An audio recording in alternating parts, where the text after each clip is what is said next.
पुढची एक ब्रेकिंग बातमी आहे। पुणे इथे फेब्रुवारी 2021 मध्ये इमारतीच्या पहिल्या मजल्यावरून पडून तरुणीच्या झालेल्या मृत्यूच्या प्रकरणी मंत्री संजय राठोड यांच्यावरती फौजदारी कारवाईची मागणी करणारी फौजदारी जनहित याचिका उच्च न्यायालयाने फेटाळली आहे। ही तरुणी मद्याच्या नशेमध्ये घराच्या गच्चीवरती फिरत होती। त्यावेळेला गच्चीवरून पडून तिचा मृत्यू झाला। डोक्याला दुखापत झाल्यामुळे तिचा मृत्यू झाल्याचं शवविच्छेदन अहवालामधून स्पष्ट झाल्याचं राज्याचे महाधिवक्ता वीरेंद्र सराफ यांनी न्यायालयाला सांगितलंय। शिवाय या तरुणीचा मृत्यू आत्महत्या किंवा अपघात होता या निष्कर्षाप्रती पोहोचून पोलिसांनी हे प्रकरण बंद करण्याची शिफारस करणारा अहवाल हा कनिष्ठ न्यायालयामध्ये सादर करण्यात आला होता। हा अहवाल न्यायालयाने स्वीकारलेला आहे असं सुद्धा महाधिवक्त्यांनी न्यायालयाला सांगितलंय। या गोष्टींची नोंद घेत हायकोर्टाने संजय राठोड यांच्या विरोधामधली याचिकाच आता निकाली काढली आहे। तर ही ब्रेकिंग बातमी आपण बघतोय। पुण्यामध्ये फेब्रुवारी 2021 मध्ये इमारतीच्या पहिल्या मजल्यावरून पडून तरुणीचा मृत्यू झाला होता आणि या प्रकरणी वारंवार मंत्री संजय राठोड यांचं नाव समोर येत होतं।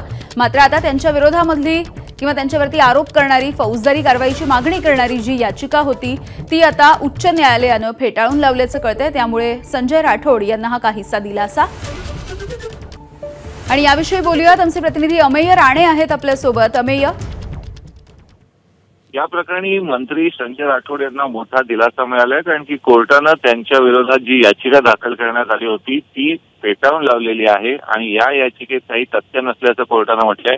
या याचिकेतनं या तरुणीच्या मृत्यूसाठी संजय राठोड यांना जबाबदार धरण्यात आलं होतं, कारण की त्यावेळी हे प्रकरण खूप गाजलं होतं, कारण की संजय राठोड हे त्यावेळी मंत्रिपदावर होते। एका तरुणीबरोबर असलेले संबंध आणि त्यानंतर त्यांच्यात झालेला वाद आणि त्यानंतर या तरुणीची अचानक गूढरित्या झालेली हत्या ही संजय राठोड यांना त्यावेळी वादाच्या भोवऱ्यात ओढणारी होती। अनेक आरोप झाले, प्रत्यारोप झाले, संजय राठोड यांचं मंत्रिपद जाणार का अशी परिस्थिती निर्माण झाली होती।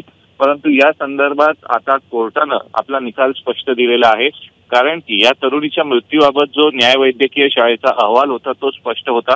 ही तरुणी वरच्या मजल्यावरनं खाली पडली, त्याच्यात तिच्या डोक्याला गंभीर दुखापत झाली आणि ही घटना घडण्याआधी तिने मद्याचं प्राशन केल्याचंही या अहवालात स्पष्ट करण्यात आलंय। त्यामुळे यात कुठलाही घातपात नसून हा केवळ अपघात किंवा आत्महत्या असण्याचा जो शक्यता होती ती पोलिसांनी मान्य केली आणि हा तपास बंद केला होता आणि त्याच प्रकारचा अहवाल त्यांनी तिथल्या पुण्यातल्या कनिष्ठ न्यायालयात सुद्धा सादर केलेला होता आणि कनिष्ठ न्यायालयाने हा अहवाल स्वीकारलेला आहे। त्यामुळे न्याय प्रक्रिया पूर्ण झालेली आहे।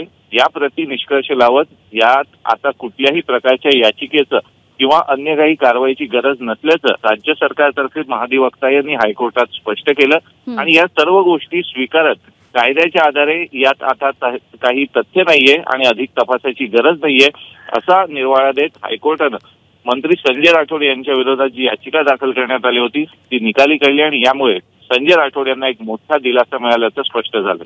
यामिनी, ठीक आहे, धन्यवाद अमेय या माहितीसाठी। एबीपी माझा, उघडा डोळे बघा नीट।